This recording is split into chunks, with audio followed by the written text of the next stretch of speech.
Hey y'all, Doug with D&E in the garage. Today I want to show you how I wired some in-cab controls for my winch. Now obviously I'm using this winch to power a snowplow setup for my XJ, but just a normal off-road winch, this will all work the same, right? Let's go inside, check out the controls. Hey y'all, we're sitting inside my XJ here, and these right here are my in-cab winch controls. Now I did this because I'm plowing with this Jeep, and I didn't really want to have to mess around with a winch control wire floating around my, my cab. Having to find it, disconnect it, reconnect it. My winch controls are always set up right here.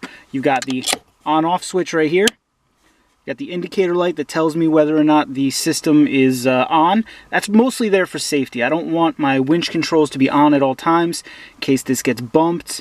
Plus, I've always wanted to put one of these safety switches in a vehicle, and this just felt right. This right here is a three-way single post double throw switch. This way brings it in.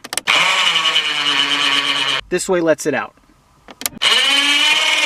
So here's the diagram of how I accomplished getting these in-cab controls in my Jeep for the winch, all right? The components you're gonna need are obviously a winch. Your vehicle already has a battery. We are gonna be tying into that. You're going to need a winch control box or a winch solenoid. You're gonna need two switches, a single post single throw and a single post double throw. I also added an indicator light. You don't have to do that. You don't even have to add an on-off switch, this single post, single throw.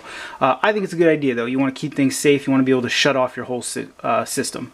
So to begin, you're going to take your winch control box. All right, let's look at this thing real quick. It's got a lot of posts on it. In the middle, there's going to be a positive and a negative. That's how you power this block. All right, at the bottom of mine and at the bottom of most are going to be your two outputs, positive and a negative. They correlate to the positive and the negative on your winch. All right. Then there's going to be two more, usually smaller connections up here. This is how you actually control them. On my winch control box, it's actually labeled in and out. You're going to want to identify these two posts, the ones that are not marked for moving power to the winch or getting power from the battery. All right, so you've got your winch control box, you've got it mounted someplace safe. I chose to mount it underneath my brake booster. I've seen people mount them underneath their bumper. A lot of these come mounted on your winch, and you could just leave it there. All right, you're going to wire this winch control box to your winch. That's the easiest part. There's a good chance your winch is already wired to the winch control box. The positive and the negative on the winch go to this positive and negative on the winch control box. It's pretty simple to figure out which ones go to the winch. Then there's going to be a central positive. That's how you power this block and essentially the whole system. Best way to power that is to your battery with a fused line. All right, you want to make sure that the gauge of wire you're using is appropriate. Something around 6, 8 is probably the way to go. You could also power this to your alternator. The difference would be this. If you power it to your battery, this box is going to be able to get juice all the time. So if my Jeep is off and my winch control box is powered to my battery, I can still use my winch. If I were to wire this to the positive on my alternator, then it would essentially be a switched circuit, meaning it would only operate when the Jeep is on. That's a choice you have to make for yourself. All right. Behind this positive is always going to be a negative or a ground. You could run that to the negative on your battery. On my Jeep, I just have it to a body ground. I had a place already cleaned up where I was mounting some off-road lights, and I added this to it. You're going to want to make sure that that is a good clean ground. If in doubt, just go to the negative on your battery. All right. Again, you're going to want to have that same thick gauge wire that you have for your powered line, for your ground. It's probably going to be for these winch control lines too, but chances are these are going to come with the winch and the winch control box. All right. After that is where this is all pretty basic. This you need to do no matter what, whether you are using these switches or you're using the winch controller like this. All of this stuff needs to happen anyway. You need to wire your winch control box in, you need to wire it to your winch, you need to wire it to your battery. You can follow the directions that came with your winch control box or your winch to do all of this, all right, if you can't figure it out. Where it gets different is with the switches. So the first thing you want to do is you want to branch off of this power into the cab. You want to go through your firewall and you want to go to an on-off switch. You don't have to do this, but I highly recommend it. An on-off switch is a single post, single throw.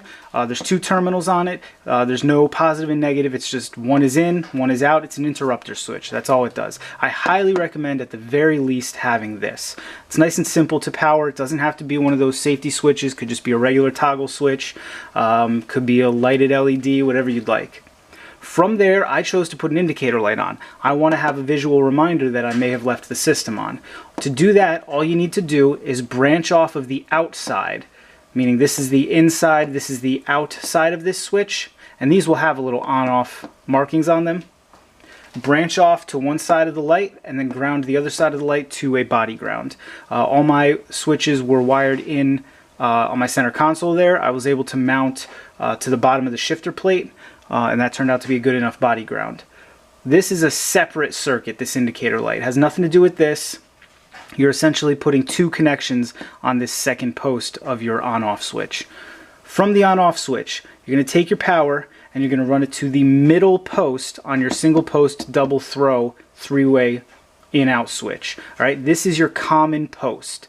All right, so whenever you're pushing this one way or the other, it's always going to be using this post and then whichever side you have it flipped to. From those other 2 sides, you want to run them out, back through your firewall, into your engine bay where your winch controller is. Doesn't matter which side is which, you can adjust them later. One goes to the outside of your winch control box, the other goes to the inside of your winch control box. Again, some of them are labeled in and out, some of them may have other labels. They're usually much smaller gauge wire. You can do this with, I used 14. You could probably even go a little less than that. What you're essentially doing is you have 2 separate circuits here sharing one common post. All right, so when you flip it this way, you're using this blue line and this middle power. When you flip it the other way, you're using the orange line and this middle power. All right, and what that does is it changes the polarity. You're either sending positive negative or you're sending negative positive. That's what tells the motor that is your winch which way to spin. All right, if you've ever tried to hook up a motor, you see it. You can reverse the poles and it'll spin the opposite direction. That's all a winch is doing. All right, it's not particularly difficult. All right, now let me give you a couple little tips here. Like I said, the wires for that go from the winch to the control box and from the battery to the control box are probably going to be included with your winch or control box. You probably aren't going to have to worry about them. They're probably going to be somewhere between 4 and 8 gauge. All right, now what you're not going to have are the wires that go from the control box into the cab to your various switches. The best way to achieve this, I have found, is using an old extension cord. All right, what you essentially need are 3 separate wires inside your cab. You can run 3 separate wires like this, you know what I mean? Just take 3 separate lengths of, this is 14 gauge wire, and run it into your cab, and that's fine. But it's a heck of a lot easier to just use an old extension cord. Cut the ends off. Now you have one big band of 3 cords. Run that through your firewall, and it keeps everything organized, and it makes it a heck of a lot easier. So you use one color for your hot, so you take the extension cord and go directly to your single post, single throw. You use another piece of wire to get back down here to your central post, and the other 2 from your extension cord go here and here.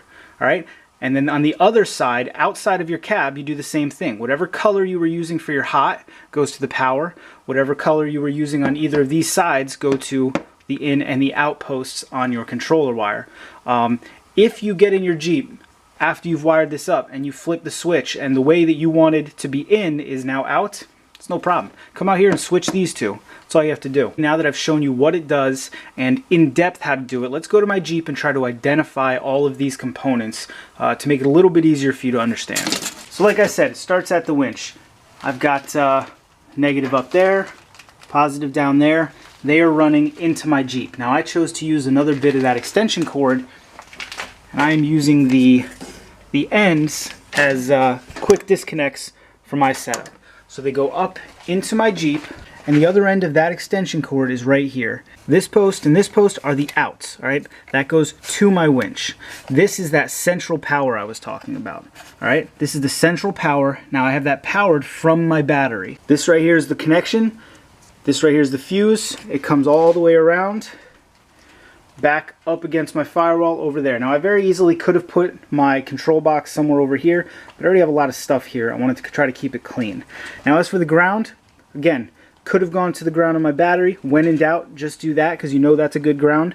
But I happen to have this one right here. I cleaned this up when I did my fog lights. These are the fog lights. This is something else. I don't remember what that is. And this is the ground for my winch controller. Alright? So now I have established inside the winch controller good power and good ground, and I have them going out to my winch. What you'll notice here is more of that extension cord. This is going down through my firewall. Let's see if you can see it. Down through my firewall. See where that blue line also goes? That's the port into my cab. Alright? Took this piece of extension cord, and I have one line going to the central power. Alright, now on this box, I don't know if you can see it on camera, it's actually labeled. It says right here, motor forward, and on the other side it says motor reverse. That tells me that this whole side is motor forward. So I used the black line going out, I used the black line going in, and inside I used the black line on the side of my three-way switch that I wanted to be out. Did the opposite on the other side, alright? You can see these are connected with blade connectors. These littler posts are the ones that need to go into my cab for the controller. These big beefy posts are the ones that power the block and go out into the winch. Alright, now inside the cab, the first thing that power hits is this safety switch. Alright, my whole winch system is off right now. It is interrupted, meaning the power is not getting to this back switch. This switch is the single post double throw. It's got two directions. I used one that stays in the position. I'd recommend getting a momentary switch, which means you have to hold it in that position. It's a lot better for a winch. That was a mistake. At some point I am going to replace this switch, but I'll get one that has the same function. It just, you have to hold it in the direction.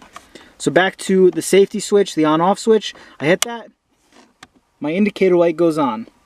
Alright, this indicator light is that separate side circuit we were talking about. I just ran an extra line off the back end of this switch to this, and then I grounded this right down here to a piece of metal that went to the body.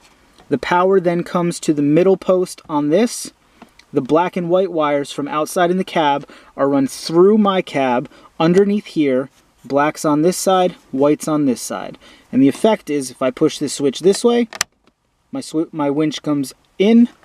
If I push my switch this way, my winch goes out.